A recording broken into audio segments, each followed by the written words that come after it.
चलिए, तो हम पहले F5 डे 1 समझ लेते हैं। बेसिकली क्या है, डे 1 में मैं क्या सिखाता हूँ, why we use F5 device. Clear है ना? क्वेश्चन क्या रहता है आप लोगों का, why we use F5 device. Clear है ना? तो हम F5 के डिवाइस का यूज किस लिए करते हैं, एक प्रोडक्शन नेटवर्क में। और फिर हम बात करेंगे विदाउट F5 डिवाइस, और उसके बाद क्या बात करेंगे, विद F5 डिवाइस। क्लियर है? दोनों में बात करने वाले स्टेप बाय स्टेप। क्लियर है ना? तो F5 एक हार्डवेयर है और जो लोड बैलेंसर है, ठीक है, F5, या आप बोल सकते हो जो LTM अगर आप पढ़ने जा रहे हो, ये वाला LTM, F5 के अंदर जो आप LTM पढ़ने आ रहे हो, ये हार्डवेयर डिवाइस है। और LTM क्या बोलते हैं इसको, ये मॉड्यूल है। क्लियर है? तो आप मॉड्यूल पे काम करने वाले हो, सारा का सारा हार्डवेयर और मॉड्यूल पे। तो पहले मैं विदाउट F5 डिवाइस वाला एक डायग्राम बना लेता हूँ। चलो देखिए, यहाँ पे क्या बनाएंगे हम, ये मेरा एक क्लाइंट है जो आउटसाइडेड है, जो बाहर से रिक्वेस्ट भेजता है। ये कौन है, मेरा इंटरनेट सर्विस प्रोवाइडर। आईएसपी को मैंने किससे कनेक्ट कर रखा है, अपने एक राउटर से। राउटर किससे कनेक्टेड है मेरे, एक स्विच से। और स्विच पे मैंने कनेक्ट कर रखा है अपना एक डीएनएस सर्वर। क्या लगा रखा है अपना एक डीएनएस सर्वर। और स्विच से मेरे कनेक्टेड है मल्टीपल सर्वर।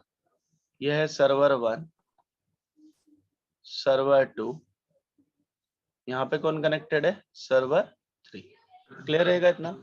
ये वाला इंटरफेस क्या कहलाएगा, मेरा इंटरनल। ये वाला कौन सा है, मेरा एक्सटर्नल। या आप ये भी कह सकते हो, ये मेरा लेंथ साइड है और ये कौन सा है, मेरा वेन साइड। अब देखिए क्या होगा, यहाँ पे मैं क्या करूंगा, क्लाइंट साइड से एक रिक्वेस्ट भेज रहा हूँ।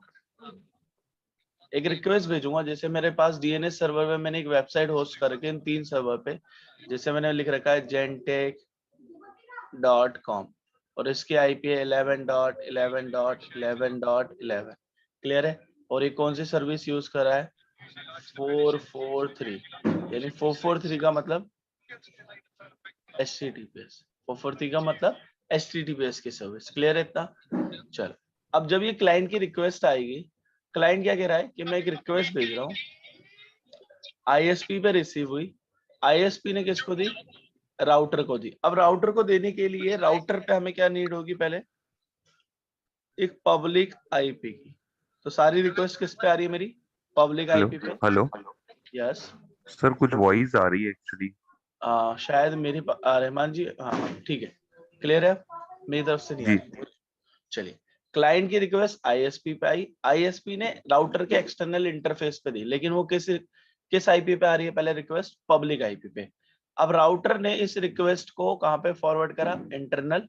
और इंटरनल जाते वक्त ये किस पे गई, डीएनएस सर्वर पे। अब डीएनएस सर्वर पे नेटवर्क इंजीनियर ने क्या मैप कर रखा है कि मेरे पास एक सर्वर 1 है, सर्वर 2 है, सर्वर 3 है। तो ये रिक्वेस्ट सर्वर 1 को मिली, सर्वर 2 को मिली, सर्वर 3 को मिली। अब जो सर्वर अवेलेबल होगा उस टाइम, जो सर्वर अवेलेबल होगा, वो सर्वर क्या कर देगा, उसका रिप्लाई स्विच पे गई, आईएसपी पे, और आईएसपी से पे किस पे गई, क्लाइंट पे। अभी रिक्वेस्ट जा रही है, कोई इश्यू तो नहीं आ रहा है, ठीक है। अब यहाँ पे क्या हुआ कि सर्वर 2 पे सर्विस अनअवेलेबल हो गई। सर्वर 2 पे क्या हो गई, हमारी service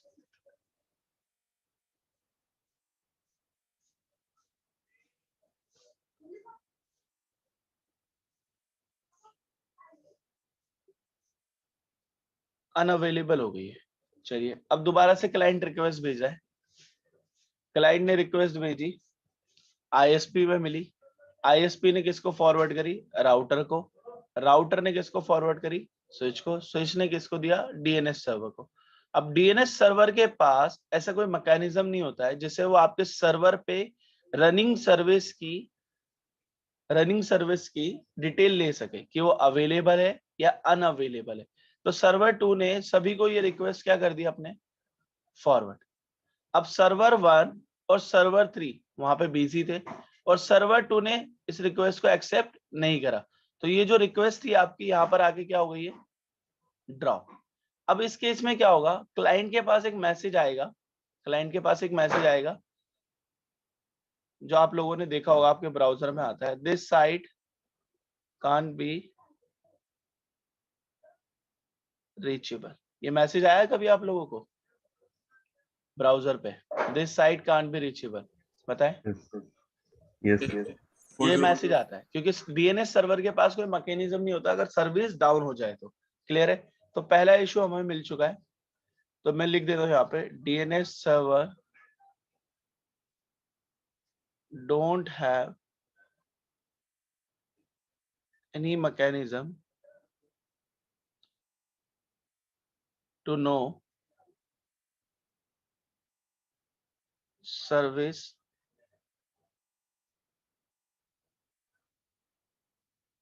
services details whenever on server service goes down. DNS server send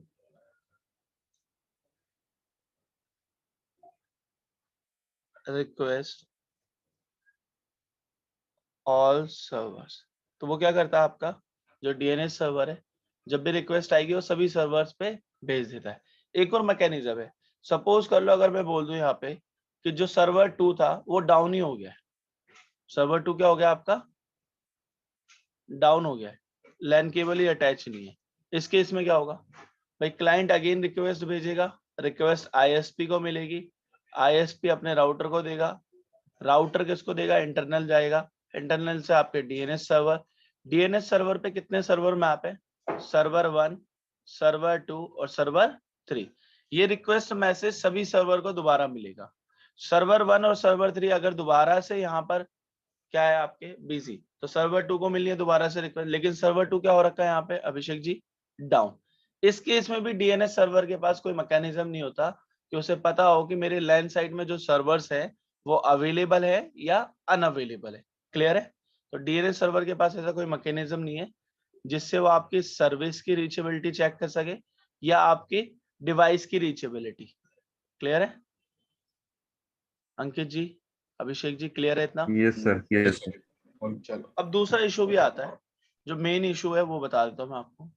दूसरा इशू विदाउट F5 डिवाइस वाला, दोबारा से हमारे पास एक क्लाइंट रहेगा आउटसाइड, ये किस पे हिट करेगा, आईएसपी से, और आईएसपी किसको देगा अपना हैंडओवर, राउटर, राउटर किससे कनेक्ट होगा आपके स्विच से, स्विच पे कौन कौन कनेक्टेड है, सर्वर 1, सर्वर 2, सर्वर 3, यहाँ पर क्या जाएगा आपका डीएनएस सर्वर, डीएनएस सर्वर से हमने कितने सर्वर मैप कर रखे, सर्वर 1, सर्वर 2, सर्वर 3, और मेरी एक पब्लिक आईपी राउटर पे चल रही है। इस पब्लिक आईपी पे मैंने क्या रखा है, एक वेबसाइट है gentech.com और उसकी पब्लिक आईपी है 11.11.11 और कौन सी सर्विस पे चल रही है ये, 443 यानी HTTPS की। क्लियर है इतना? चलो अब देखो जो ये क्लाइंट है ना आउटसाइड, ये जो क्लाइंट दिखाया मैंने आउटसाइड, ये जो है ना अपने मोबाइल से मोबाइल डेटा कनेक्शन से क्या कर रहा है, आपकी वेबसाइट को एक्सेसिबल कर रहा है। तो बेसिकली क्या होता है, जब भी मोबाइल डेटा से आप एक्सेस करते हो, सपोज कर लो आप जियो यूजर हो, तो जियो सिम के जितने भी यूजर है वो कौन सा एड्रेस यूज कर रहे हैं, IPv6 का, और मैंने जो अपनी वेबसाइट होस्ट कर रखी है वो कौन सा एड्रेस पे कर रखी है, IPv4 पे। तो अब क्या होगा, जब भी क्लाइंट रिक्वेस्ट भेजेगा तो किस पे मिलेगी, आईएसपी से, आईएसपी फॉरवर्ड तो कर देगा क्योंकि आईएसपी में मैपिंग होगी, जैसे ही राउटर के पास आएगी राउटर क्या करेगा, ओके एक्सेप्ट करेगा, पब्लिक आईपी पे हिट आया और किसको दे देगा, अपने इंटरनल डीएनएस सर्वर को। अब डीएनएस सर्वर जो है ना क्या करेगा, इस क्वेरी को नीचे सर्वर 1, सर्वर 2 और सर्वर 3 तक पहुंचा देगा। लेकिन अब इशू क्या आएगा, कोई भी सर्वर रिप्लाई नहीं कर सकता है। कोई बता सकता है इशू क्या होगा, रिप्लाई क्यों नहीं करेगा, क्योंकि जो इसने क्वेरी भेजी है वो किसके साथ भेजी है, अपने IPv6 के साथ, और जो सर्वर्स हैं वो किसके साथ अवेलेबल है, अपने IPv4 एड्रेस के साथ। तो आपके पास दूसरा इशू क्या आता है, DNS server don't have any mechanism to convert IPv6 to IPv4। किसमें कन्वर्ट नहीं कर सकता वो आपके IPv6 से IPv4 में। क्लियर है? DNS server required IPv6 address also. उसको क्या बताने पड़ेंगे हमें, और IPv6 एड्रेस। हमें इसी वेबसाइट को किसके साथ मैप करना पड़ेगा, अब दोबारा से एक और बार, IPv6 एड्रेस के साथ। ऐसा तो नहीं है कि क्लाइंट हर बार अपने लैपटॉप पीसी से ही एक्सेस करे या सर्वर से। कई बार क्या हो सकता है, मेरा जो क्लाइंट है आउटसाइड वो किससे एक्सेस कर सकता है, अपने मोबाइल डेटा से। तो मोबाइल डेटा से जब भी रिक्वेस्ट भेजेगा तो वो कौन सी होगी आपकी, IPv6 की। क्लियर है इतना, बताएं आप लोग। तो DNS सर्वर के पास ये वाला मैकेनिज्म नहीं होता कि वो किस में कन्वर्ट कर दे, IPv6 से IPv4। इसको कन्वर्ट करने के लिए आपको लेयर 3 हेडर चेंज करना पड़ेगा। कौन सा हेडर, लेयर 3। लेयर 3 का मतलब होता है नेटवर्क लेयर पे जो हेडर लगता है, आईपी हेडर। क्लियर है इतना, बताएं अभिषेक जी, अंकित जी, विकास जी। Yes, sir. Yes. दूसरा इशू क्लियर है, IPv6 से IPv4 में नहीं कर सकता। अब तीसरा इशू बहुत इंपॉर्टेंट होता है जो आप नेटवर्क में देखते हो। क्लियर है? तो दोबारा से हमारा एक क्लाइंट बनाएंगे आउटसाइड। ये इशू बता रहा हूं मैं आपको इसलिए कि F5 डिवाइस रिक्वायर्ड क्यों करा गया हमारे पास। ISP राउटर, फिर कनेक्टेड है आपका स्विच, स्विच से कनेक्टेड है सर्वर 1, सर्वर 2, सर्वर 3, और यहाँ पे क्या लगा रखा हमने, एक DNS सर्वर। क्लियर है? अब देखो यहाँ पे क्या हुआ, DNS सर्वर पे मैंने एक मैप कर रखा है सर्वर 1, सर्वर 2, सर्वर 3।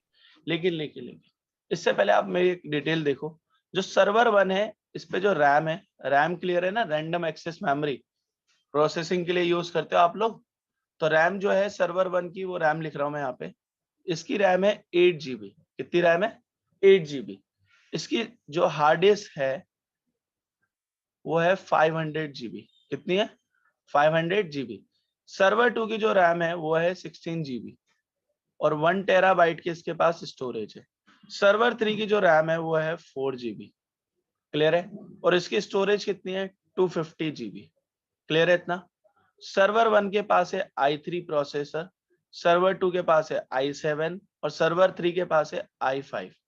क्लियर है इतना आप लोगों को, बताएं।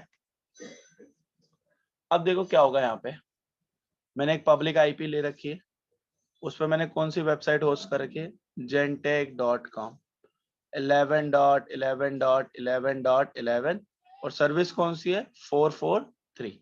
अब देखो जब भी क्लाइंट रिक्वेस्ट भेजेगा, अब ऐसा तो नहीं है कि एक टाइम पे एक ही क्लाइंट रिक्वेस्ट भेज रहा है, तो मेरे पास मल्टीपल क्लाइंट्स हो सकते हैं। क्या हो सकता है अंकित जी, विकास जी, मल्टीपल क्लाइंट।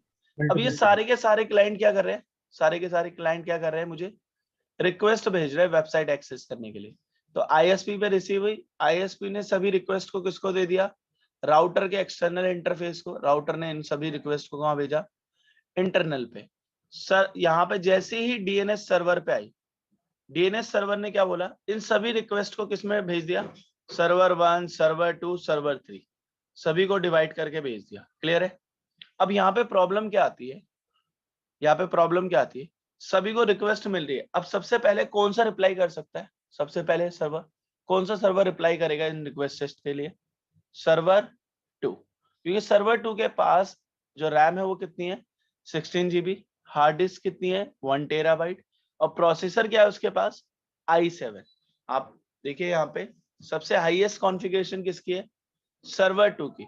तो सर्वर 2 ने क्या कर दिया, इसका रिप्लाई करा, राउटर पे गया, ISP पे गया और सभी क्लाइंट्स को इसने रिप्लाई कर दिया। 1 बाय 1 सभी क्लाइंट्स के बाद क्या भेज दी, जो रिक्वेस्ट करी थी उसका रिप्लाई। लेकिन यहाँ पे प्रॉब्लम क्या आ सकती है, यहाँ पे प्रॉब्लम आएगी कि DNS सर्वर जो है ना, DNS सर्वर पे कोई ऐसा मैकेनिज्म नहीं है जिससे आपका ट्रैफिक क्या हो पाए, लोड बैलेंसिंग। DNS सर्वर जो है ना, सभी रिक्वेस्ट को, बंच ऑफ रिक्वेस्ट को सभी सर्वर पे फॉरवर्ड कर देता है। किस पे कर देता है, सभी सर्वर्स पे दे देता है। अगर 10 रिक्वेस्ट आई है तो सर्वर 1 भी रिसीव कर रहा है, सर्वर 2 भी और सर्वर 3 भी। अगर बाई चांस सर्वर 2 बिजी है 10 रिक्वेस्ट को प्रोसेस करने में, सर्वर 1 बिजी है सर्वर 2 के साथ इन सभी रिक्वेस्ट को प्रोसेस करने में, सर्वर 3 क्या बोल रहा है, भाई मेरे पास तो 4 GB रैम है डियर ब्रदर, और मेरे पास जो हार्ड ड्राइव है वो कितनी है 250 GB, मेरा प्रोसेसर है i5, प्रोसेसर हाई है लेकिन मेरे पास जो रैम है वो कितनी है 4 GB। इस केस में दोबारा से क्या हो सकता है कि कुछ का तो मैं रिप्लाई कर दूं और कुछ क्या कर दूं यहाँ पे ड्रॉप। तो दोबारा से क्लाइंट के पास कौन सा मैसेज आ सकता है, this site can't be reach. तो डीएनएस सर्वर आपका कभी भी लोड बैलेंसिंग प्रोसेस नहीं कर सकता है। क्या नहीं कर सकता है विकास जी, लोड बैलेंसिंग। तीसरा इशू क्लियर है ना, ये वाला एक एक इशू मैं आपको बता रहा हूँ, इसलिए आपको पहले पता होना चाहिए कि कौन से इशू आए थे जिसलिए लोड बैलेंसर यूज करती है ऑर्गेनाइजेशन। तो थर्ड इशू क्या होता है, DNS server don't have any mechanism to perform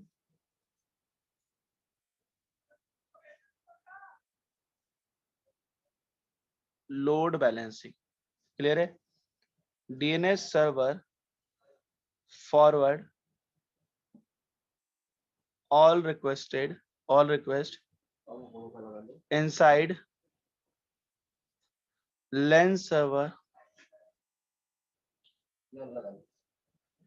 randomly। Clear है, क्यों कैसे भेज देता है रैंडमली सभी सर्वर पे, जिन सर्वर्स की मैपिंग होगी उन सर्वर पे सभी रिक्वेस्ट फॉरवर्ड होगी। क्लियर है, इतना बताएं आप लोग, 3 इशू क्लियर है। Yes. चलिए, आप में से कितने लोगों ने गवर्नमेंट वेबसाइट एक्सेस करी अपने लैपटॉप पे, तो ऐसा है किसी ने गवर्नमेंट वेबसाइट, कोई भी कंट्रीज की गवर्नमेंट वेबसाइट एक्सेस करते हैं आप लोग, ठीक है ना। अब उसी पे एक हेल्प करेंगे हम, देखो यहाँ पे आईएसपी को मैंने कनेक्ट करा राउटर से, राउटर को किससे कनेक्ट करा आपने, स्विच से, और स्विच से मैंने क्या कनेक्ट कर दिया यहाँ पे डीएनएस सर्वर, सर्वर 1, सर्वर 2 और सर्वर 3। क्लियर रहेगा, इतना आप लोगों को बताएं। अब यहाँ पे मैंने एक पब्लिक आईपी परचेज करी थी भाई, मैंने आपको बताया था, जिसपे मैंने एक वेबसाइट होस्ट कर रखी है gentech.com वाली। क्लियर है, 11.11.11.11 और कौन सी सर्विस है उसके पास, HTTPS। कौन सी वेबसाइट है, वेब सर्विस कौन सी है, HTTPS। अब मैंने क्या बोल रखा है, मैंने यहाँ पे क्या है, ये क्लाइंट जो आउटसाइड है ये इसके पास डिफरेंट एप्लीकेशंस है। जैसे मेरे पास कौन कौन से एप्लीकेशन हो सकती है, क्रोम हो सकता है, ठीक है, फायरफॉक्स हो सकता है, ठीक है, और मेरे पास क्या हो सकता है, ब्रेव ब्राउजर हो सकता है, सफारी हो सकता है ब्राउजर, ठीक है, और मेरे पास क्या हो सकता है, इंटरनेट एक्सप्लोरर हो सकता है, माइक्रोसॉफ्ट एज हो सकता है, ओपेरा हो सकता है। ये सारे क्या होते हैं, ब्राउजर्स होती है, एप्लीकेशंस। इनसे क्या करते हो आप, इंटरनेट सर्विस को एक्सेसिबल करते हो। अब मैंने क्या बोल रखा है, जो मेरी वेबसाइट है gentech.com वाली, कौन सी वाली, gentech.com वाली, ये सभी ब्राउजर पे खुलती है। लेकिन मुझे फ्यूचर में क्या करना है कि मुझे फ्यूचर में सिर्फ अपनी वेबसाइट को किस पे एक्सेसिबल करना है, क्रोम पे। कई बार क्या होता है कि यूजर कौन सा ब्राउजर यूज कर सकता है, कौन सा ब्राउजर है ये वाला, टोर ब्राउजर। तो मुझे इस पे क्या करना है, इसको डिसअलाउड, क्या करना है मुझे इस पे, डिसअलाउड। तो अब मुझे क्या करना है, मुझे मेरा टास्क क्या था, मुझे लेयर 7 का इंस्पेक्शन करना है। किसका इंस्पेक्शन करना है भाई, लेयर 7। लेयर 7 का मतलब होता है एप्लीकेशन, याद रखना है आपको, लेयर 7 का मतलब क्या होता है, एप्लीकेशन। देखो अब जब ये क्लाइंट रिक्वेस्ट भेजेंगे, मल्टीपल रिक्वेस्ट किसी भी ब्राउजर से, तो आईएसपी पे आएगी, आईएसपी राउटर को देगा, राउटर स्विच को देगा, स्विच डीएनएस को देगा, डीएनएस सर्वर फिर वही प्रोसेस करेगा, सर्वर 1, सर्वर 2 और सर्वर 3। अब डीएनएस सर्वर के पास कोई ऐसा मैकेनिज्म नहीं होता, वो किस पे इंस्पेक्शन कर ले, आपके लेयर 7 पे। क्लियर रहेगा, इतना बताएं। क्योंकि डीएनएस सर्वर क्या चेक करता है, सिर्फ आपकी सर्वर्स की मैपिंग, सर्वर्स की मैपिंग चेक करके वो क्या कर देता है, अपने ट्रैफिक को लैन साइड में अवेलेबल सर्वर्स को हैंड ओवर। अब जब लैन सर्वर को मिलता है, अब सर्वर क्या भेज देते हैं, उनका रिप्लाई, और क्लाइंट पे ये रिप्लाई क्या हो जाता है, रिसीव। अगर फ्यूचर में आप करना चाहते हो लेयर 7 इंस्पेक्शन, तो डीएनएस सर्वर के पास ये वाला क्या नहीं होता मैकेनिज्म। क्लियर रहेगा। फोर्थ इशू बताया अंकित जी, अभिषेक जी, देखा है ना? यस जितनी यस यस हाँ जी, जितनी भी गवर्नमेंट वेबसाइट होती है वो किस पे ओपन होती है? Internet explorer. इंटरनेट एक्सप्लोरर पे होती है। ऐसा क्यों होता है? आप उसे ओपेरा पे खोल के देखना, नहीं खुलती ना। माइक्रोसॉफ्ट एज पे खोलना, सफारी पे खोलना, ब्रेव, फायरफॉक्स, क्रोम, किसी पे भी खोलना, ओपन ही नहीं होंगी। क्यों? क्योंकि वो आपकी रिक्वेस्ट में किसका इंस्पेक्शन करते हैं? लेयर 7 का एप्लीकेशन देखते हैं, भाई आप कौन सी एप्लीकेशन यूज कर रहे हो। और जैसे ही उन्हें पता चलता है आप क्रोम, फायरफॉक्स, सफारी यूज कर रहे हो, तो आपके ट्रैफिक को क्या करवा देते हैं वहां पे? डिसअलाउ। डिसअलाउ। क्लियर है? तो डीएनएस सर्वर लेयर 7 इंस्पेक्शन कर सकता है आपका? नहीं। तो अभी हमेशा याद रखना है, DNS server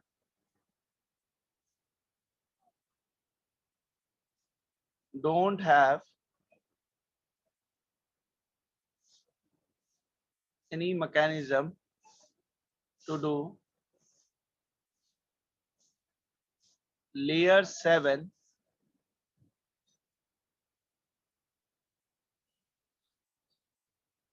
inspection to provide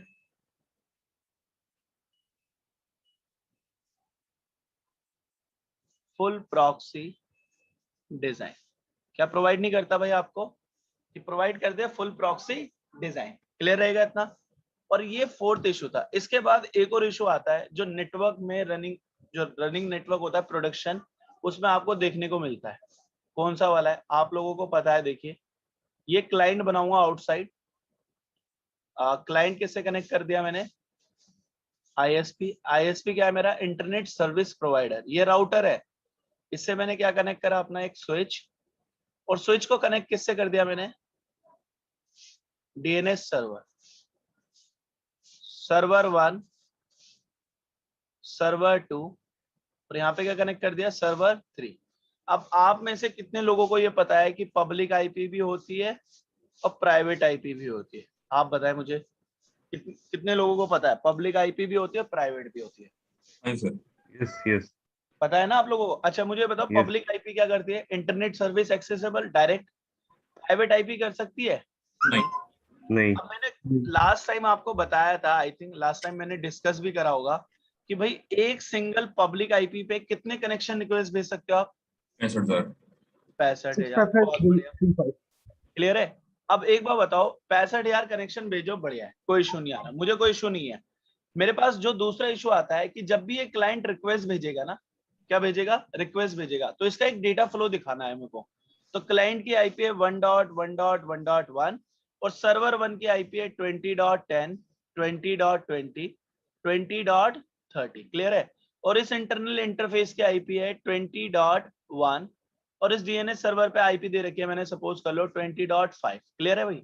server 1, server 2, server 3। और मैं नेटवर्क कौन सा यूज कर रहा हूँ 20 की? आपको याद रखना है 192.168.20.0 स्लैश वैल्यू कौन सी यूज कर रहा हूँ? 24 की। क्लियर है वाला नेटवर्क आपको लेन का बना दिया हमने। और एक मेरा पब्लिक आईपी परचेज कर लिया भाई 11.11.11.11 443 है। और इसी आईपी पे मैंने कौन सी वेबसाइट होस्ट करवा रखी है? gentech.com। क्लियर है भाई? इतना कॉन्सेप्ट क्लियर है? ये मेरा एक्सटर्नल इंटरफेस है। अब जब भी क्लाइंट रिक्वेस्ट भेजेगा, क्या भेजेगा? जब भी क्लाइंट रिक्वेस्ट भेजेगा राउटर तक आएगी। तो लेयर 3 की रिक्वेस्ट के अंदर सोर्स आईपी किसकी होगी? 1.1.1.1। डेस्टिनेशन क्या होगी? 11.11.11.11। ये लेयर 3 इंफॉर्मेशन होगी। राउटर को रिसीव होगी, राउटर देखेगा अच्छा डेस्टिनेशन तो भाई कौन सी पब्लिक आईपी है? मेरी है। इसने किसको हैंडओवर कर देना है? इंटरनल। जैसे ही ट्रैफिक इंटरनल जाएगा लेयर 3, सोर्स आईपी क्या रखेगा? 1.1.1.1। डेस्टिनेशन आईपी क्या कर देगा? आपने दे देगा 20.5 वाली, दे दिया। अब जब ये डीएनएस सर्वर को मिलेगा तो मैपिंग देखेगा, 2 मैपिंग, 3 मैपिंग है, और सभी को भेज देगा। अब इन सभी सर्वर्स पे जो क्लाइंट की एक्चुअल आईपी है वो आ गए इंटरनल। यस और नो? जब ये रिप्लाई करेंगे दोबारा से राउटर पे आएगा। अब राउटर पे मुझे एक टास्क करना पड़ेगा। राउटर पे मुझे भेजते टाइम भी टास्क करना है और रिप्लाई करते टाइम भी टास्क करना है। कौन सा वाला? कौन सा टास्क करना पड़ेगा? Net translation. Starting. अब जब नेट ट्रांसलेशन करना है तो मैं चेंज कर सकता हूँ, ये बेसिक क्वेश्चन है, आप चेंज कर सकते हो सोर्स को भी और डेस्टिनेशन को भी।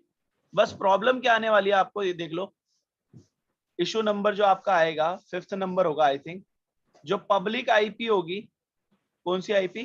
पब्लिक आईपी, वो कैसे रिक्वायर्ड होगी? मैक्सिमम। कैसे रिक्वायर्ड होगी? मैक्सिमम। पब्लिक आईपी कैसे रिक्वायर्ड करनी पड़ेगी आपको? मैक्सिमम। अब इस केस में जो राउटर है ये सभी प्रोसेस कर रहा है, डेटा, जो डेटा ट्रैफिक है प्रोसेसिंग कर रहा है, राउटिंग प्रोसेस कर रहा है, पैकेट डिलीवर कर रहा है एक नोड से दूसरे नोड पे, प्लस नेट ट्रांसलेशन कर रहा है। कुछ टाइम के बाद आपके राउटर पे क्या होने लगेगा? सीपीयू यूटिलाइजेशन आपके राउटर का क्या हो जाएगा? हाई। क्या हो जाएगा? CPU utilisation high. CPU utilisation high एक और केस में हो सकता है जब आपकी सिंगल पब्लिक आईपी पे कितनी रिक्वेस्ट आ जाए? 65,000। कितनी रिक्वेस्ट आ जाए? 65,000। तो डीएनएस सर्वर के पास ऐसा कोई मैकेनिज्म ही नहीं है जिससे वो अपने क्या चेंज कर सके? लेयर 3 पे जाके नेट ट्रांसलेशन करा सके। किस पे ट्रांसलेशन करा सके? लेयर 3 पे नेट ट्रांसलेशन। या आप एक और टास्क बोल सकते हो, ये एक और टास्क नहीं परफॉर्म कर सकता आपका, लेयर 4 का ट्रांसलेशन। कौन सा वाला? लेयर 4। लेयर 4 पे क्या होती है आपकी? Transport layer.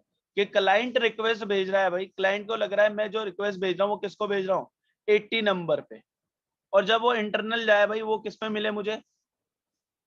443 पे। तो आप ये वाली ट्रांसलेशन का भी टास्क किस पे नहीं कर सकते? डीएनएस सर्वर पे। क्लियर है? इसे बोलते हैं पोर्ट एड्रेस ट्रांसलेशन। क्या बोलते हैं Abhishek ji, Ankit ji, Vikas ji? Port address translation. Clear है? कई बार आपने देखा होगा, आपको बता देता हूं मैं, जब भी आप एंटर करते हो facebook.com, एक्चुअली ये facebook.com नहीं है। जब आपका ट्रैफिक अंदर जाता है ना फेसबुक सर्वर्स के पास, तो किसमें कन्वर्ट हो जाता है? fb.org। इसमें जाता है fb.org में। क्लियर है? तो यहाँ पे एक रीराइट का फंक्शन होता है। कौन सा फंक्शन होता है? रीराइट। .com से किसमें कन्वर्ट करवा देते हैं वो आप लोगों को? .org में। क्लियर है? इतना बताएं आप लोग।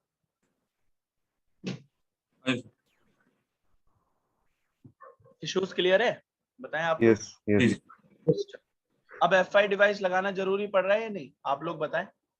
तो भाई देखो, अब F5 डिवाइस के साथ हम एक एक इशू को रिजॉल्व करेंगे। तो मेरा ये लगा लेते हैं हम यहाँ पे क्लाइंट, और बीच में कौन था यहाँ पे हमारे? ISP। ISP को किससे कनेक्ट करा मैंने? राउटर। अब देखो, मैं राउटर भी लगा सकता हूँ, या डायरेक्ट मैं क्या लगा रहा हूँ यहाँ पे? एक F5 भी लगा सकता हूँ। क्या लगा सकता हूँ? F5। हेलो, यस, F5 मतलब राउटिंग भी परफॉर्म कर सकता है क्या? बिल्कुल बिल्कुल, राउटिंग भी परफॉर्म कर सकता है, नेट ट्रांसलेशन भी कर सकता है, अच्छा ACL का भी प्रोसेस कर सकता है, यानी ट्रैफिक फिल्टरिंग भी कर सकते हो आप, परमिशन भी दे सकते हो, सब कुछ कर सकता है। क्लियर है? तो मैं F5 जी। लगा रहा हूँ यहाँ पे बेसिक कॉन्सेप्ट के लिए, और F5 को किससे कनेक्ट कर दे रहा हूँ? अपने स्विच से। और स्विच पे क्या कनेक्ट कर दे रहा हूँ? सर्वर 1, सर्वर 2, यहाँ पे क्या लगा दे रहा हूँ? Server number 3। तो भाई देखो, आपको पहले क्लियर रखना पड़ेगा कि ये कौन सा इंटरफेस बोला जाता है हमारा? इंटरनल। ये वाला कौन सा बोला जाता है? एक्सटर्नल। F5 डिवाइस पे दो इंटरफेस और होते हैं, एक होता है मैनेजमेंट। कौन सा होता है? मैनेजमेंट। और एक और होता है जिसके मैंने बात करी थी, उसे बोलते हैं फेल ओवर। कौन सा होता है? Fail over. तो अभी तो मेरे पास सिंगल F5 डिवाइस है, फेल ओवर की रिक्वायरमेंट है नहीं। तो मैंने अपने मैनेजमेंट पोर्ट से, किससे कह रहा हूं मैं? अपने मैनेजमेंट पोर्ट से एक यूजर कनेक्ट कर रखा है जो इस डिवाइस की यूटिलाइजेशन को देखता रहता है। ये किससे कनेक्टेड है? मैनेजमेंट पोर्ट से। अच्छा, आपने ये पढ़ा है router every interface a different network member, पढ़ा है ये लाइन? राउटर के हर इंटरफेस पे डिफरेंट नेटवर्क रिक्वायरमेंट होता है, यस और नो? जैसे ही आप सेम नेटवर्क डालते हो एक एरर आ जाता है ओवरलैप्स का। कौन सा मैसेज आता है? ओवरलैप्स, डुप्लीकेट आईपी एड्रेस या डुप्लीकेट नेटवर्क एड्रेस फाउंड, इसका मतलब ये होता है। क्लियर है ना? तो ऐसी ही F5 डिवाइस का होता है, F5 डिवाइस के हर इंटरफेस पे डिफरेंट नेटवर्क चाहिए होता है। क्लियर है? यानी मैनेजमेंट के लिए एक अलग नेटवर्क होगा, इंटरनल के लिए एक अलग होगा, एक्सटर्नल के लिए भी क्या होगा अभिषेक जी? एक अलग नेटवर्क होगा। क्लियर रहेगी? इतने पॉइंट बताएं आप लोग। यस एक नेटवर्क तीनों इंटरफेस पे कभी रनिंग हो ही नहीं सकता। क्लियर है? तो भाई मैनेजमेंट के लिए एक नेटवर्क है मेरे पास 192.168.1.0 वैल्यू इज 24। क्लियर है? तो इस यूजर की आईपी है 1.2 और इस इंटरफेस की आईपी क्या दे रखी है 1.245। कितनी दे रखी है 1.245। अब आ जाओ इंटरनल वाले की। इंटरनल में चल रहा है 192.168.20.0 स्लैश वैल्यू कितनी है 24। इस इंटरफेस की आईपी क्या है 20.1, सर्वर की क्या है 20.10, 20.20 और 20.30। क्लियर रहेगा इतना? आप बताएं, आईपी एड्रेसिंग क्लियर है ना? चलो अब पब्लिक आईपी देनी है, किस लिए? क्योंकि मेरा एक कौन सा इंटरफेस है एक्सटर्नल। जब आप आईएसपी से कनेक्शन लेते हो तो आईएसपी आपको एक आईपी देता है कि भाई अपने इंटरफेस पे डाल लेना, यस और नो? तो सपोज करो मैंने एक नेटवर्क आईपी नेटवर्क ले रखा है 12.0.0 स्लैश वैल्यू कितनी ले ली 30। स्लैश वैल्यू कितनी ले ली 30। रिक्वायरमेंट कितनी आईपी की है सिर्फ 2। तो जब 2 आईपी की रिक्वायरमेंट होती है कौन सा सबनेट यूज करते हो /30 वाला। क्लियर है? क्लियर है इतना पॉइंट? तो एफआई डिवाइस पे 1 है और यहाँ पे क्या है 2। और मैंने आईएसपी से एक पब्लिक आईपी परचेज कर रखी है। कौन सी वाली? एक आईएसपी से पब्लिक आईपी परचेज करके 12.0.0 और क्या आईपी है उसकी 10। कौन सी आईपी है 12.0.0.10।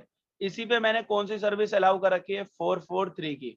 और कौन सी वेबसाइट होस्ट कर रखी है मैंने अपनी gentech.com। क्लियर रहेगा इतना आप लोगों को? बताएं। अब देखो यस यस ये नेटवर्क आपको बनाना आना चाहिए। आप जब भी प्रैक्टिकल करेंगे अपने पास लैपटॉप पे वर्चुअल मशीन पे तो ऐसे ही कुछ नेटवर्क बनाऊंगा। अब समझो बात को कि जब भी ये क्लाइंट रिक्वेस्ट भेजता था मेरा पहला इशू क्या आया था? सबसे पहला इशू जो मैंने आपको दिखाया था कि भाई सर्विस के बारे में नहीं बताता कि अवेलेबल है या अनअवेलेबल। सर्वर अगर डाउन हो जाए तो वो भी नहीं पता चलता, यस और नो? यही तो इशू था मेरा पहला।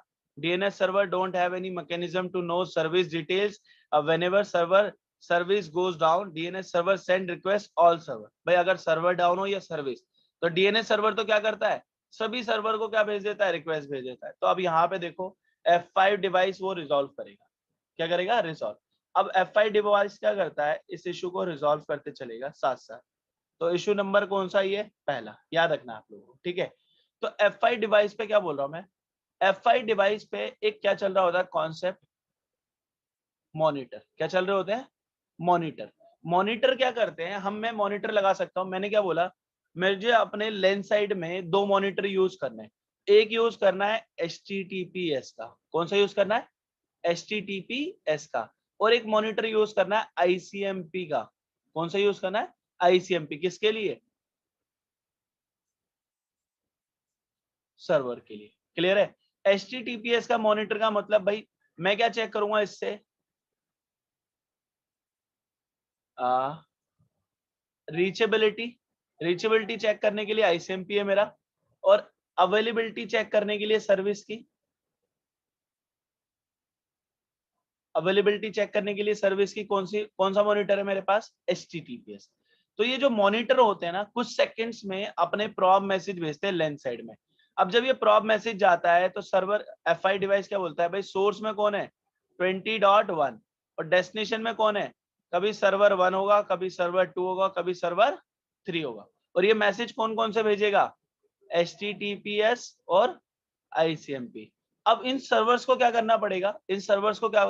यहाँ पे बैठ के जिस सर्वर को ये रिक्वेस्ट मिलेगी उसको क्या करना है? इन सबको रिप्लाई। अब 2 सर्वर ने क्या भेज दिया आपको? रिप्लाई। तीसरे सर्वर ने रिप्लाई भेजा है लेकिन किसका भेजा है? ICMP। किसका भेजा है? ICMP। तो F5 डिवाइस स्मार्टली अपने पास एक टेबल मेंटेन करता है। उसमें टेबल में क्या बोलता है? Service detail. क्लियर है? क्या बताता है? Service detail. और यहाँ पे क्या बताता है?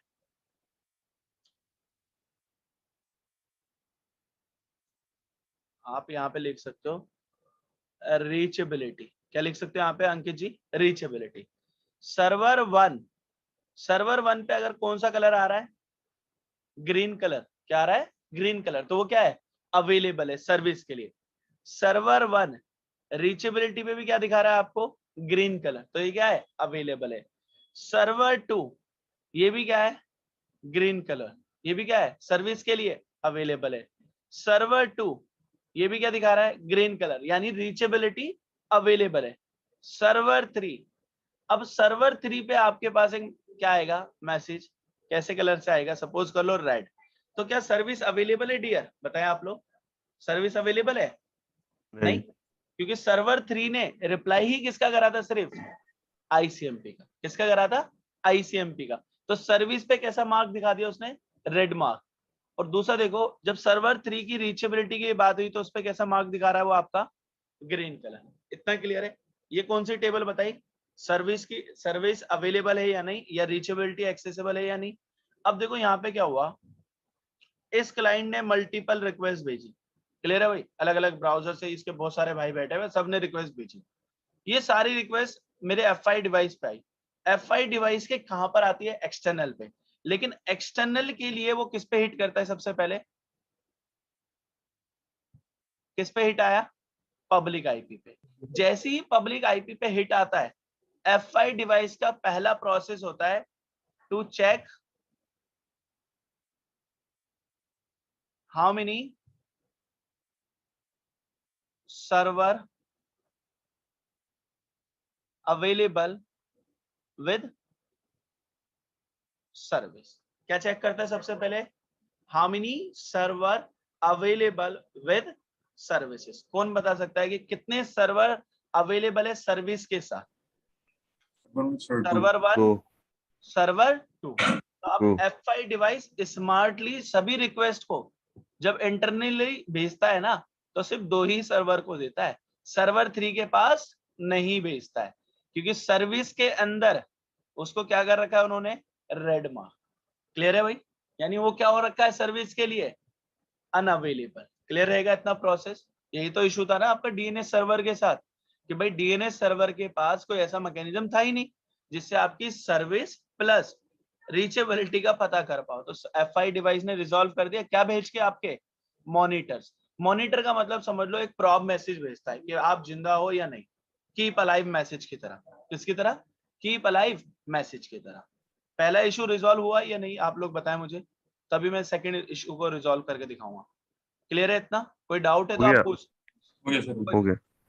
क्लियर है? अब दूसरा इशू क्या आया था मेरे पास, जब मेरे पास ये सर्वर सर्विस वाले के बाद मेरे पास दूसरा इशू आया था कि भाई IPv6 से क्या नहीं कन्वर्ट कर सकता, IPv4। ठीक है, चलो देख लेते हैं, कोई इशू नहीं है। अब देखो, मेरे पास F5 के डिवाइस के पास जो F5 डिवाइस है, F5 डिवाइस पे जब भी आप पब्लिक आईपी को मैप करते हो किसके साथ, सर्विस के साथ, तो यहां पर आपको बतानी पड़ती है क्या, क्या बतानी पड़ती है, प्रोफाइल। क्या बतानी पड़ती है, प्रोफाइल। अब जब भी आप प्रोफाइल बताते हो तो ये बोलते हो कि कौन सी सर्विस के लिए, इनक्रिप्ट आएगा, डिक्रिप्ट। एचटीटीपी है तो प्लेन टेक्स्ट में जाने दो, एचटीटीपीएस है तो इनक्रिप्ट भेजो। लेकिन अब मैं अपने जब पब्लिक आईपी को मैप करके एक सर्वर में मैप करूंगा, किसमें, वीएस। वीएस का मतलब होता है वर्चुअल सर्वर। क्या बोलते हैं इसको विकास जी, रहमत? Virtual server. Server. Virtual server. अब वर्चुअल सर्वर के अंदर मेरे पास ऑप्शन होता है कि भाई सोर्स कैसे आएगा और डेस्टिनेशन क्या होगा। तो मैं अपने वर्चुअल सर्वर के अंदर बता सकता हूं कि मेरा सोर्स किसके साथ आ सकता है, IPv6 के साथ, और मेरा डेस्टिनेशन किसके साथ बैठा हुआ है, IPv4 के साथ। जैसी ही IPv6 की रिक्वेस्ट किस पे रिसीव होगी, F5 डिवाइस पे, तो मैं F5 डिवाइस को बोलूंगा इसको कन्वर्ट करके भेजना किसके अंदर, IPv4 के अंदर। लेकिन मुझे किसमें बताना पड़ेगा पहले उसको, वर्चुअल सर्वर के अंदर। किसके अंदर बताना है, वर्चुअल सर्वर के अंदर। ये प्रैक्टिकल करके देखेंगे। क्लियर है इतना? बताया आप लोग? तो ये F5 डिवाइस ही क्या कर सकता है, सिर्फ IPv6 क्वेरीज को या रिक्वेस्ट को किसमें कन्वर्ट कराएगा, आपके IPv4 में। तो मैं यहां लिख देता हूं एक और, F5 device convert IPv6 to IPv4। लेकिन वहां पे डिफाइन करना पड़ता है आपको, हर बार याद रखना ये बात। क्या करना पड़ेगा, डिफाइन करना पड़ेगा। ऐसा नहीं है कि बाय डिफॉल्ट मैकेनिज्म चल रहा है यहाँ पे। अब तीसरा इशू जो आया था मेरे पास, तीसरा इशू आया था लोड बैलेंसिंग। यही था ना, लोड बैलेंसिंग। चलो लोड बैलेंसिंग पढ़ाना है तो लोड बैलेंसिंग, कोई बता सकता है लोड बैलेंसिंग क्या होता है? बताओ मुझे, तब मैं आपको एक एग्जांपल दूंगा। चलो, आपने रियल प्रोडक्शन नेटवर्क में सुना होगा लोड बैलेंसिंग का नाम, और आपने सुना होगा लोड शेयरिंग का नाम। सुने दो वर्ड, लोड बैलेंसिंग और लोड शेयरिंग, क्या डिफरेंस है? कोई बता सकता है? बताया आप लोग। लोड बैलेंसिंग क्या होता है? जब आपके पास एक से ज्यादा पाथ होते हैं। ये सुनो, लोड शेयरिंग का मतलब क्या होता है? कुछ ट्रैफिक एक पास से जाएगा, कुछ ट्रैफिक दूसरे पास से जाएगा। क्लियर है? लोड बैलेंसिंग का ओके मतलब क्या होता है? एक से ज्यादा पाथ हो। और लोड शेयरिंग का मतलब क्या होता है? जब डेटा आता है तो कुछ डेटा अलग पास से आता है, कुछ डेटा दूसरे पास से। दोनों में डिफरेंस है, याद रखना आप। ठीक है? तो F5 डिवाइस वाले भैया क्या बोलते हैं कि भाई मेरे पास लोड बैलेंसिंग मैकेनिज्म है। कितने हैं? मेरे पास स्टैटिक भी है, यानी मैनुअल बताओगे, और कौन सा है? डायनामिक भी है। क्लियर है? अब बाय डिफॉल्ट जो F5 डिवाइस होता है, अगर मल्टीपल कनेक्शन रिक्वेस्ट एक्सेप्ट कर ली, इसने क्या कर ली? मल्टीपल कनेक्शन रिक्वेस्ट एक्सेप्ट कर ली, तो F5 डिवाइस जब भी ये ट्रैफिक किसको देता है? इंटरनल सर्वर्स को देने की बारी आती है, तो वन बाय वन सभी सर्वर्स को देता है। किसको देता है? One by one. तो ये कौन सी लोड बैलेंसिंग यूज करता है? स्टैटिक में से एक लोड बैलेंसिंग होती है, उसका नाम क्या होता है? Round robin. कौन सी होती है आपकी mechanism? Round robin. Round robin का मतलब होता है सभी रिक्वेस्ट को कैसे डिवाइड करेगा? One by one. अब मैंने आपको लास्ट टाइम एक प्रोसेस बताया था कि भाई सर्वर 2 पे 16 GB रैम है, सर्वर 1 पे 8 GB रैम है, सर्वर 3 पे कितनी रैम बताई थी? 4 GB बताई थी। तो अब जब ये ऐसी कुछ हार्डवेयर आपके पास आए ना, तो आपको रियल टाइम में कौन सी लोड बैलेंसिंग रन करनी पड़ती है इसके लिए?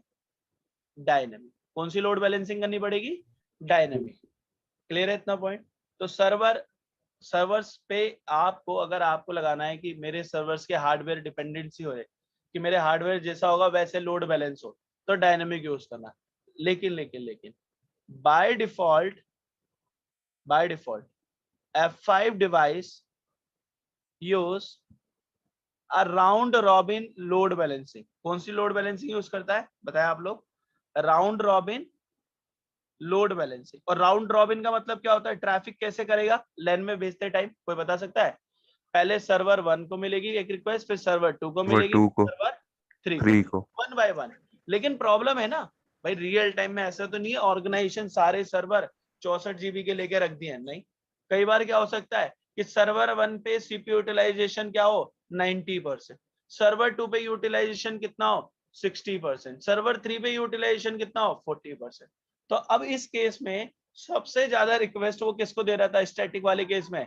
वन बाय वन, यानी सर्वर 1 को भी 10 मिलेगी, सर्वर 2 को भी 10, सर्वर 3 को भी 10। क्या सर्वर 1 प्रोसेस कर सकता है 90% में? नहीं। तो यहाँ पे ड्रॉप आने लगेंगे। That is the reason most of the engineer perform which one load balancing mechanism? Dynamic. भाई आप F5 लगाओ और भूल जाओ, तो हमेशा याद रखना डायनामिक लोड बैलेंसिंग पे काम करना है। किस पे काम करना है आपको? डायनामिक। लेकिन बाय डिफॉल्ट कौन सी लोड बैलेंसिंग लगा के भेजते हैं वो manufacturers? Round robin. Round robin का मतलब ट्रैफिक तो डिवाइड होगा, लेकिन कैसे होगा? One by one. तो आपकी लोड बैलेंसिंग का मैकेनिज्म कौन प्रोवाइड कर रहा है? आपका F5 डिवाइस। एक और इशू बताया था लोड बैलेंसिंग के बाद, कौन सा इशू था आपका बताएं? लेयर 7। कौन सा वाला? Layer 7 inspection. चलो ठीक है, अब देखो 4th नंबर का इशू भी बता देता हूँ। अब मेरे पास F5 डिवाइस पे कलर कौन सा? ये वाला। अब जो मेरा F5 डिवाइस है, F5 डिवाइस पे मैं क्या कर सकता हूँ? एप्लीकेशन भी बता सकता हूँ, क्योंकि F5 क्या कर सकता है? F5 क्या कर सकता है कि जब भी लेयर 7 की रिक्वेस्ट आएगी, यानी कोई भी रिक्वेस्ट आएगी, तो ये लेयर 7 पे इंस्पेक्शन करेगा और वेरीफाई करेगा कि जो क्लाइंट है आउटसाइड या इनसाइड भी बोल सकते हैं, आउटसाइड या इनसाइड कोई भी क्लाइंट हो, वो जब भी एक्सेस करने के लिए ट्राई करेगा इस वेबसाइट को, genTech.com वाली को, तो वो क्या करेगा? वेरीफाई करेगा कि भाई इस क्लाइंट ने कौन सी एप्लीकेशन क्या कर रखी है? यूज कर रखी है। क्लियर है यहाँ पे? बताएं आप लोग। तो आप F5 डिवाइस पे जाके कुछ कॉन्फ़िगरेशंस करोगे, जहां पे अपने आप क्या बताओगे? लेयर 7 की इंस्पेक्शन। क्या बताओगे अंकित जी? यहाँ पे लेयर 7 की इंस्पेक्शन। अभी तक आपके जो DNS सर्वर था उसने सिर्फ लेयर 3 करी थी, FI डिवाइस आपके लेयर 3, लेयर 4, लेयर 7 और लेयर 2 पे भी काम कर सकता है। किस पे काम कर सकता है? लेयर 2 पे भी। दिखाऊंगा अभी। लेयर 7 का क्लियर है आपको? ये तो मैंने पहले एग्जांपल दिया था कि अगर ये क्रोम पे होगा तो अलाउड होगी, या अगर ये ट्रोर ब्राउजर से एक्सेस करेगा तो इसको क्या कर देना है भाई? सीधा डिसअलाउड। क्या कर देना है इसको? डिसअलाउड। क्लियर है? विकास जी, अभिषेक जी, हेलो बताया आप लोग कुछ हेलो मैकेनिज्म। चलो एक और इशू आया था, कौन सा वाला? ये इशू आया था, पब्लिक आईपी क्या रिक्वायर्ड है? मैक्सिमम। और हमें क्या करना पड़ता था? Port address translation. तो भाई देखो, FI डिवाइस पे मैं डायरेक्ट लिख सकता हूँ इस इश्यूज को, DNS सर्वर ये काम नहीं कर सकता था। क्लियर है? अगर आपको लिखना है इस इशू को भी लिख सकते हो। यहाँ पे मैं साइड में लिख देता हूँ, DNS server don't have any mechanism to rewrite। क्या कर सके वो? बताएं आप लोग। रीराइट। फॉर एग्जाम्पल .com को किस में कन्वर्ट कर दे वो? .org में। क्लियर है? किस में कन्वर्ट कर दे .com को? .org में। तो अब आपके पास एक बंदा आता है FI डिवाइस। FI डिवाइस क्या बोलता है?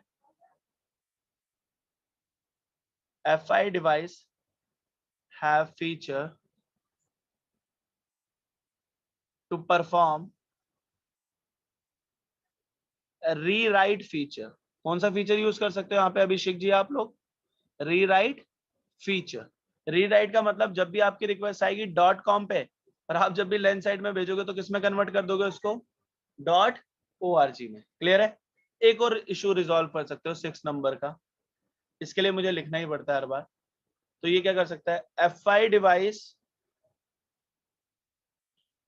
Perform net translation. क्या परफॉर्म कर सकता है ये आपकी? Net translation. लेकिन नेट कौन सा कर सकता है? नेट कौन कौन से होते हैं? देखो 3 नेट आप पढ़ते हुए आए हो हर बार।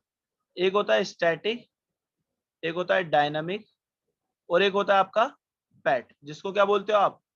Overload feature. ये सुनो, सारे प्राइवेट आईपी एक ही पे। अब 4th नंबर का जो नेट होता है इसको क्या बोलते हो? S net. और फिर क्या बोलते हो?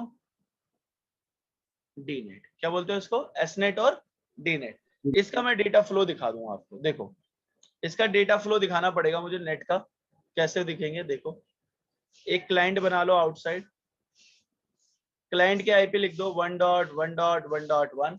ठीक है? और यहाँ पे क्या लगा दिया हमने? ISP। ISP को किससे कनेक्ट कर दो? यहाँ पे आप लगा दो एक FI डिवाइस। ठीक है? और FI डिवाइस किससे कनेक्ट होगा Ankit ji? Switch server 1, server 2, server 3। अभी कोई लिखना मत, ये स्लाइड में दे दूंगा, आप आराम से लिख सकते हो घर पे बैठ के, कोई इशू नहीं होगा। ठीक है भाई? कहीं आप लिखने लगे क्लास में। तो ये कौन सा इंटरफेस है आपका? इंटरनल। ये कौन सा इंटरफेस है? एक्सटर्नल। और एक और इंटरफेस था, ये कौन सा है? मैनेजमेंट। याद रखना आपको, तीनों क्या होते हैं? अलग अलग नेटवर्क में होते हैं। कई बार इंटरव्यूज में पूछा जाता है 192.168.20.0/24। तो भाई 20.1, 20.10, 20.20, 20.30। क्लियर हो गया इतना? चलो, एक्सटर्नल में मैंने कौन सा ले रखा था? बताया था 12.0.0 / इज 30। यहाँ पे 2 कर दो, यहाँ पे 1 कर दो। 2 आईपी की रिक्वायरमेंट थी। चलो, अब मैंने क्या बोला भाई? हमने एक पब्लिक आईपी परचेज करी थी 11.11. ये वाली लास्ट में। अब मैंने कौन सी पब्लिक आईपी यूज कर रहा हूँ? 12.0.0.10। और इस पे कौन सी सर्विस अलाउ कर रहा हूँ? 443 की। और कौन सी वेबसाइट मैप कर रखी है? Gentek.com की। कौन सी वेबसाइट मैप कर रखी है? Gentek.com की। इतना क्लियर है आप लोगों को? अब देखो क्या होता है, कई बार क्या होता है आप लोगों को FI जब आप प्रोडक्शन नेटवर्क में लगाते हो तो FI पे आप नेट नहीं कॉन्फ़िगर करते। क्यों?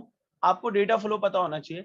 जब भी ये क्लाइंट रिक्वेस्ट भेजेगा तो ISP पे आएगी। तो जब क्लाइंट रिक्वेस्ट भेज रहा है तो सोर्स आईपी क्या होगी? बता सकता है कोई?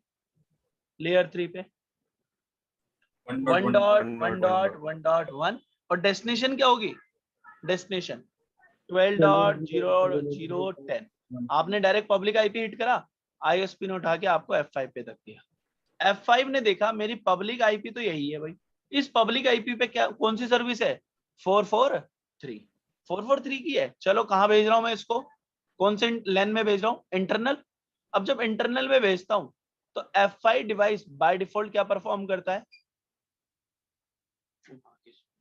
हेलो, आवाज आ रही है आप लोगों को?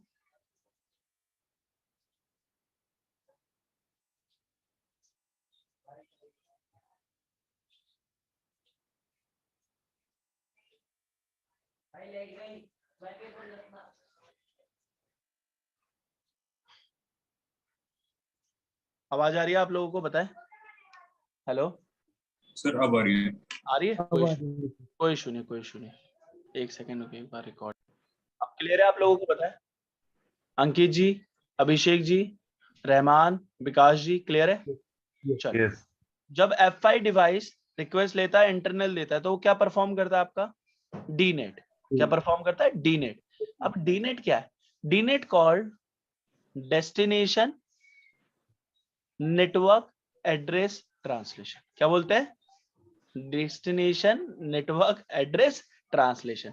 अब जब ये पैकेट अंदर जाता है तो इस पे लेयर 3 चेंज हो जाता है।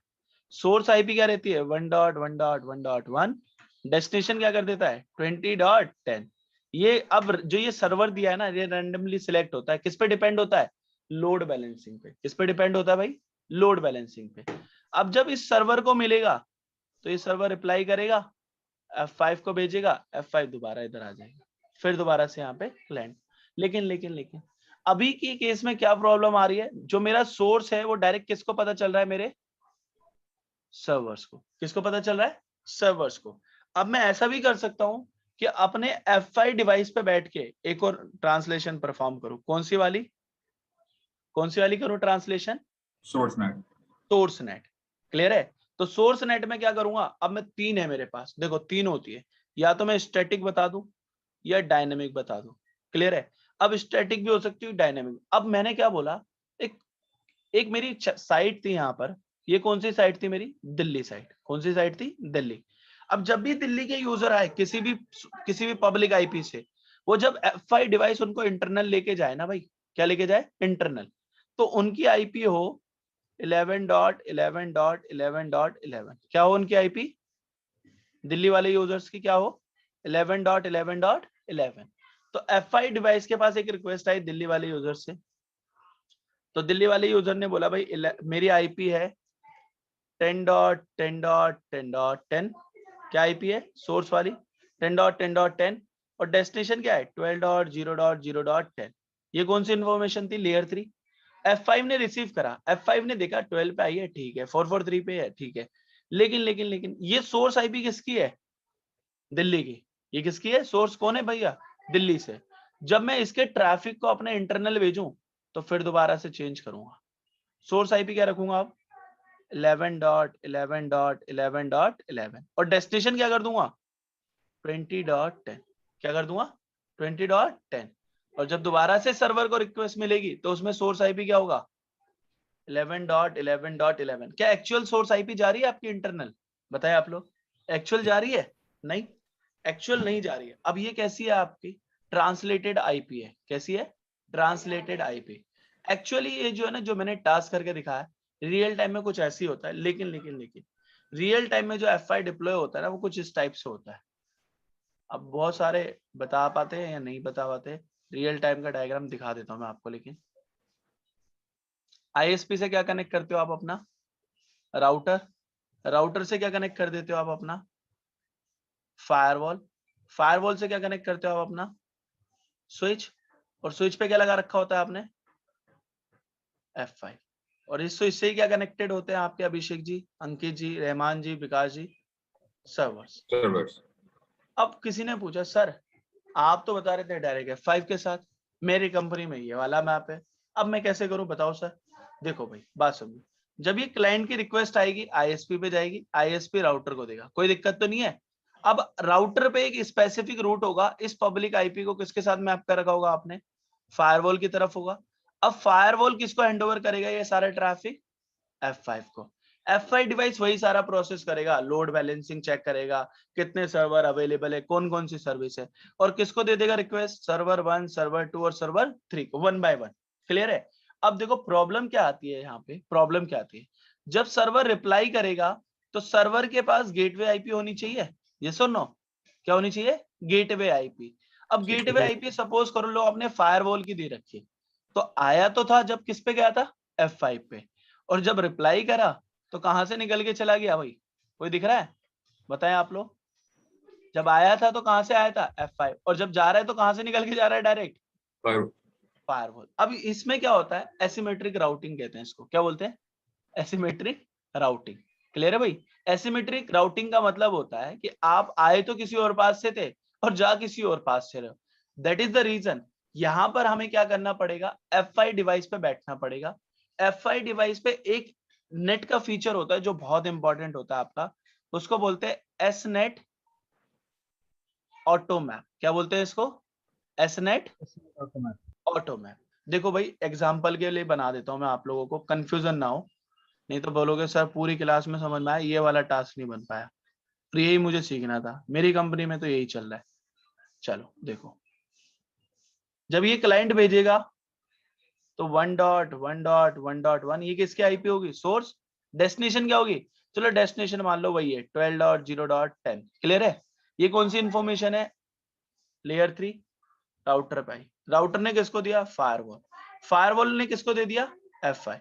अब जब F5 पे रिक्वेस्ट आई तो F5 ने चेंज करा, सोर्स आईपी क्या रखी, 1.1.1.1, डेस्टिनेशन क्या कर दी 20.10। ये वाली क्लियर थे ना, डेटा ट्रैफिक का फ्लो, सर्वर को मिला, सर्वर के पास गेटवे आईपी क्या है, फायरवॉल, तो सारी रिक्वेस्ट जो रिप्लाई में जाएगी अब वो किसके थ्रू जा रही है, फायरवॉल। अब कुछ ऐसा मैकेनिज्म हो कि जब ये ट्रैफिक के लिए रिप्लाई करे ना, क्या करे, रिक्वेस्ट के लिए रिप्लाई, तो सारा ट्रैफिक किस पे आए, F5 पे। कोई बता सकता है ऐसा क्या करना चाहिए? अगर मैं सोर्स आईपी में F5 भेज दूं तो रिप्लाई किसको करना पड़ेगा, सर्वर को, डायरेक्ट F5 को, ये सुनो। तो अब जब भी आपका F5 device data traffic servers को देगा तो वो सोर्स आईपी किसके लगाएगा, 20.1, और डेस्टिनेशन क्या लगा रहा है, 20.20। अब ये जब रिक्वेस्ट इसको मिलेगी सर्वर 2 को, तो इसको किसको रिप्लाई करना है, अपने F5 को। और अब F5 पे बैठ के मैं कह दूंगा एक स्टैटिक रूट टुवर्ड्स किसके थ्रू, फायरवॉल। क्लियर है? इतना बताया आप लोग। जो ये मैंने चेंज करी ना सोर्स आईपी, ये होता है एसनेट ऑटो मैप। कौन सा फीचर होता है अंकित जी, अभिषेक जी, एसनेट ऑटो मैप, यानी F5 डिवाइस अपने इंटरनल इंटरफेस का क्या देता है, आईपी देता है। क्या देता है, इंटरनल इंटरफेस का आईपी। और अब मुझे F5 से सारा ट्रैफिक किसको देना है, फायरवॉल को, तो मुझे वहां पे कौन सा रूट डालना पड़ेगा, एक क्या डालना पड़ेगा, स्टैटिक रूट। क्या डालना पड़ेगा भाई, स्टैटिक रूट। क्लियर है इतना कॉन्सेप्ट, बताया आप लोग? कोई डाउट है तो पूछ सकते हैं, कोई भी क्वेरी पूछ सकते हैं F5 से रिलेटेड, कोई इशू नहीं है कि सर मैं ऐसे डिप्लॉय कर सकता हूँ। देखो F5 डिवाइस लेन में है, क्लियर है, दिख रहा है ना आपको। चलो अब एक और डायग्राम होता है नेटवर्क में, एक और डायग्राम पे काम कर सकते हो आप। डिप्लॉयमेंट भी जरूरी है ना, आपको पता रहना चाहिए कि F5 कैसे डिप्लॉय करना है आपको। क्लाइंट, ISP,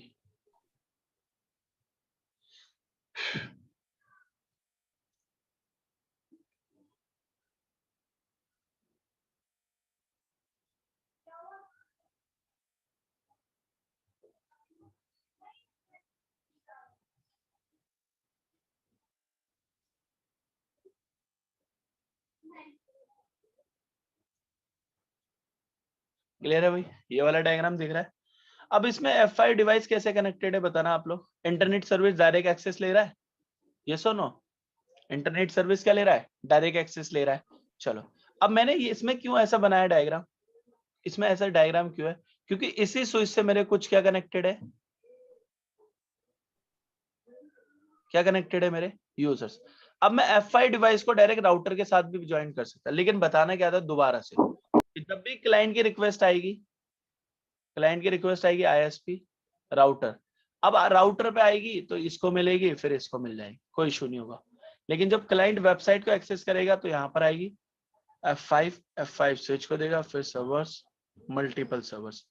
अब इन सर्वर को इंटरनेट सर्विसेज भी यूज करनी है। क्या यूज करनी है? Internet services. तो मैं ऐसा भी कर सकता हूं कि इनके पास गेटवे आईपी किसका दूं? राउटर का। क्या दूं? राउटर का। लेकिन लेकिन लेकिन वो सिर्फ स्पेसिफिक किसके लिए हो आपकी? Hello hello yes yes. Sir, ये स्टार्टिंग से बता देंगे, वॉइस नहीं आ रही थी एक्चुअली अभी। ओके ओके तो ओके, कोई इशू नहीं, कोई इशू नहीं, कोई इशू नहीं।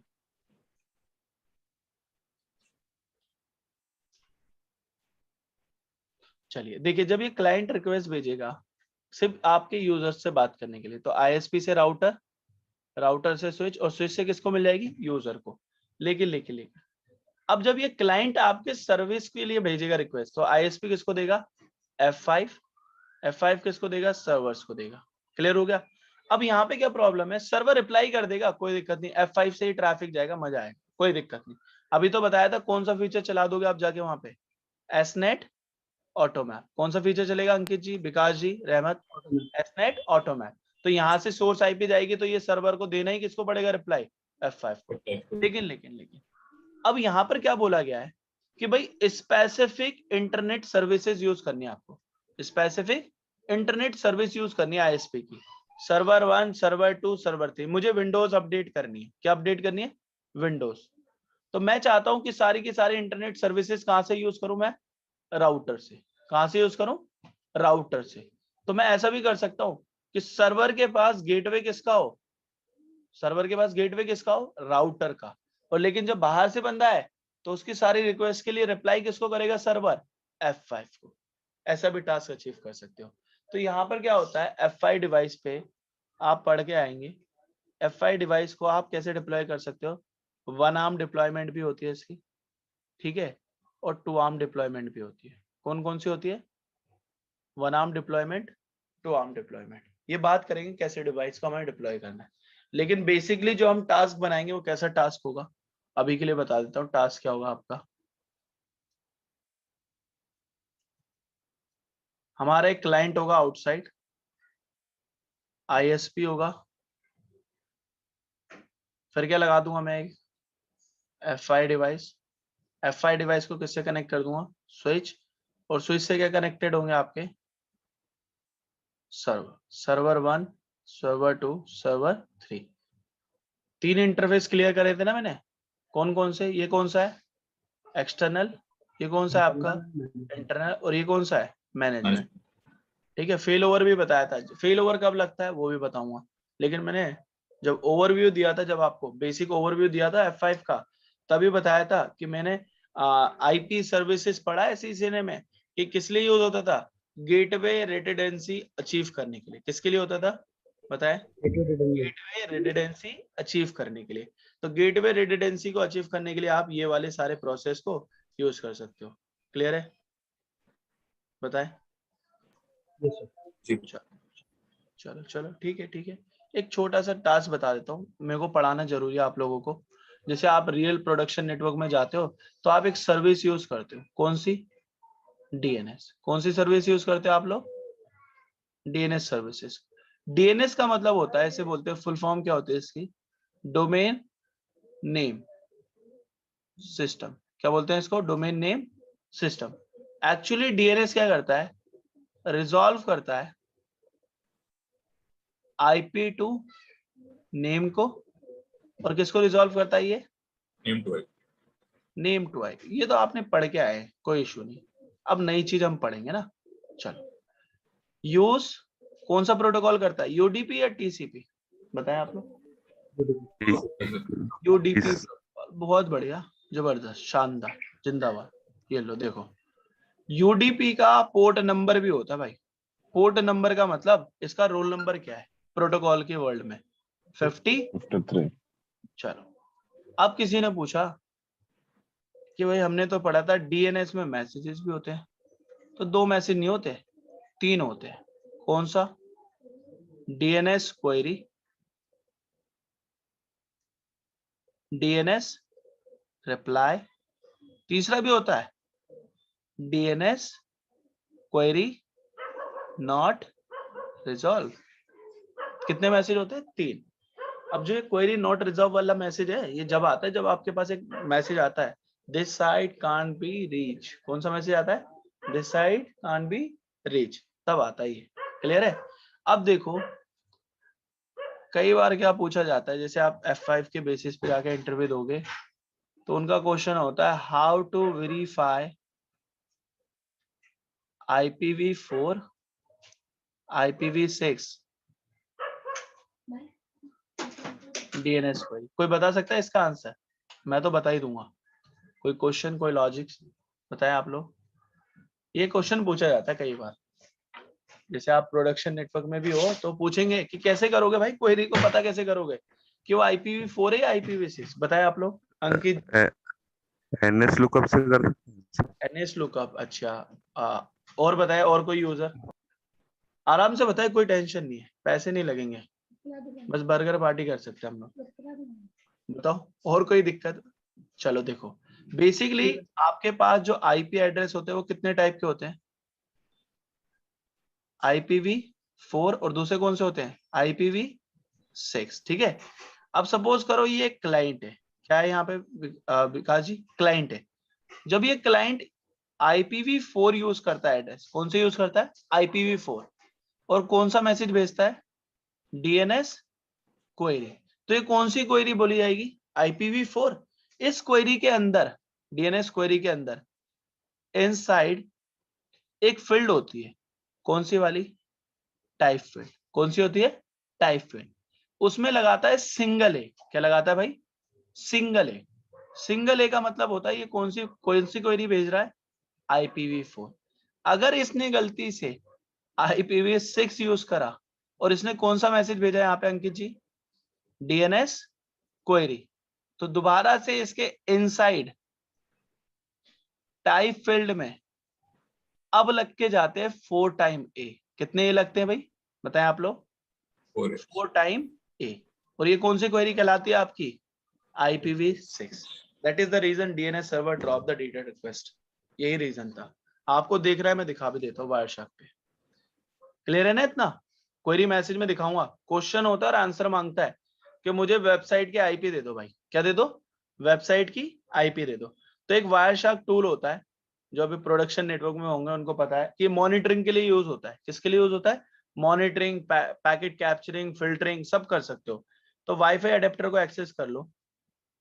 मैं बहुत सारे पैकेट भेज रहा हूँ, कोई दिक्कत नहीं। मुझे दिखाना कौन सा आपको? सिर्फ DNS दिखाना। कौन सा आपको? DNS। तो अभी मेरे पास ये रिस्पॉन्स आ रहा है, दिखा देता हूँ। स्टॉप कर देते हैं। देखो, एक क्वेरी भेजी आपने। कौन सा मैसेज भेजा आपने? DNS query. Domain name system की एक क्वेरी भेजी है। सोर्स पोर्ट क्या है? रैंडम। और डेस्टिनेशन पोर्ट कौन सा है? बताया आप लोग। 53 दिख रहा है ना? इसके अंदर आ जाओ। आपका क्वेरी में क्वेश्चन क्या है? क्वेश्चन क्या है आपका? ये दिख रहा है MSF। ये मेरे माइक्रोसॉफ्ट की सर्विस के लिए मांग रहा है। लेकिन टाइप फील्ड में कितने ए लगा रखे हैं? टाइप फील्ड में कितने हैं? 4 टाइम ए। यानी कौन सी क्वेरी भेज रहा है? IPv6। अब ऐसा भी होगा IPv4 की क्वेरी भी होगी, दिखा भी दूंगा मैं। ब्राउजर ओपन करना पड़ेगा।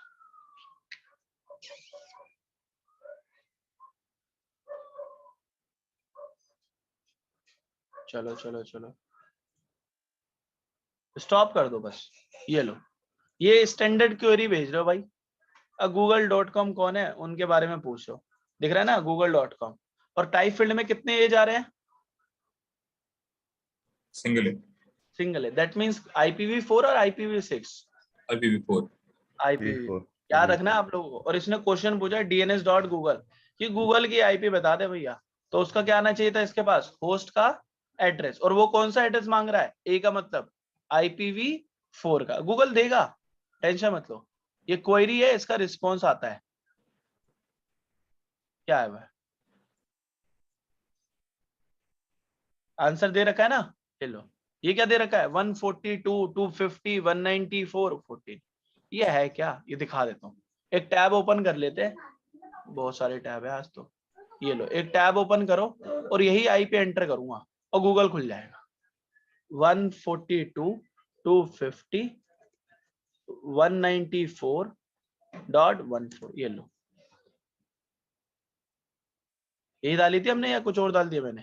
यही है ना, दिखा देते दोबारा। 142 250, ये लो, खुल रहा है ना? यस और नो?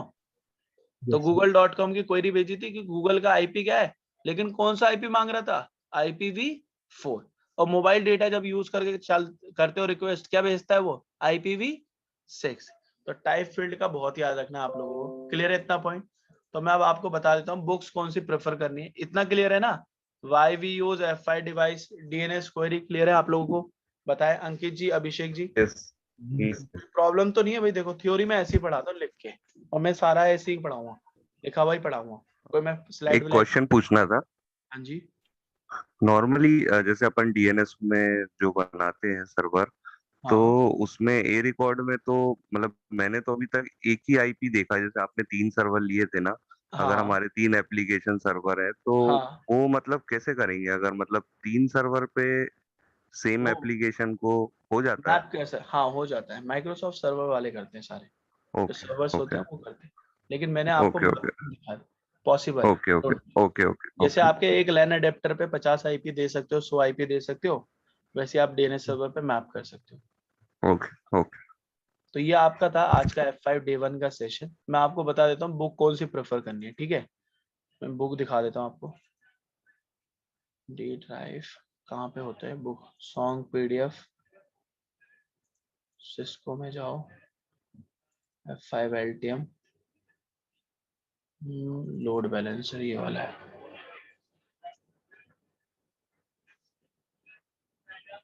ये बुक है, दिख रही है आपको?